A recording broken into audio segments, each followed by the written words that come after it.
First question HCF of 5, 10. HCF of 5, 10 problems చెప్పేటప్పుడు right ఎప్పుడూ గుర్తుపెట్టుకోండి సార్, 2-3 కాన్సెప్ట్స్ ఎప్పుడూ మీరు మర్చిపోవద్దు. 2-3 కాన్సెప్ట్స్ ఎప్పుడూ మీరు మర్చిపోవద్దు. ఏంటి సార్ అంటే హెచ్సిఎఫ్ కనుక్కోవాలి అని అంటే మనం ఫస్ట్ చూడాల్సింది smallest number. Smallest number or smallest number యొక్క కారణాంకాలు. ఇది ఫస్ట్ కాన్సెప్ట్. హెచ్సిఎఫ్ ఈస్, మనం హెచ్సిఎఫ్ కనుక్కోవాలి అని అంటే స్మాలెస్ట్ నంబర్ చూస్తాం ఆర్ దాని కారణాంకాలు చూస్తాం. రైట్. సో హెచ్సిఎఫ్ ఆఫ్ 5, 10 మీరందరూ చేస్తారు ఈ ప్రాబ్లంని. నేను బేసిక్ లెవెల్ నుంచి ఆన్సర్ ఆప్షన్ ఎలిమినేషన్ ఎలా చేయాలి, మనం కొన్ని కాన్సెప్ట్స్ నేర్చుకున్నాం, దాని నుంచి ఆన్సర్ ఆప్షన్ ఎలిమినేషన్ ఎలా చేయాలి చూద్దాం.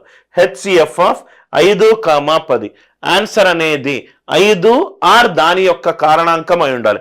5 దానికంటే తక్కువ అయి ఉండాలి. సో 10 వచ్చే ఛాన్సే లేదు, 15 వచ్చే ఛాన్సే లేదు. చూడంగానే ఆన్సర్ 5 ఆర్ దానికంటే తక్కువ ఉన్న నంబర్ అయి ఉండాలి. అంతే కదా సార్. చిన్న నంబర్ అంటే 5, కారణాంకం ఆఫ్ 5 అంటే 5 కంటే తక్కువ. ఆన్సర్ స్మాలెస్ట్ నంబర్ కంటే రైట్ తక్కువ ఉండాలి ఆర్ ఈక్వల్ ఉండాలి.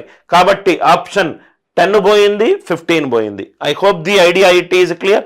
స్మాలెస్ట్ నంబర్ కంటే ఎక్కువ ఉంటే ఆన్సర్ని తీసేసేయండి. నెక్స్ట్ మనం డిస్కస్ చేసింది ఏంటి, స్మాలెస్ట్ నంబర్ దగ్గరికి వెళ్ళాలి. 5 10కి కారణాంకమా 10, 5 2 10.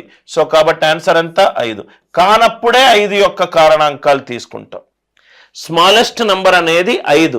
5 10ని డివైడ్ చేస్తుంది, డివైడ్ చేస్తే అదే ఆన్సర్. ఆ కాన్సెప్ట్ మనం డిస్కస్ చేసాం.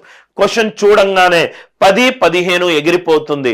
ఆన్సర్ ఎప్పుడూ కూడా చిన్న నంబర్ ఆర్ దాని యొక్క కారణాంకాలు.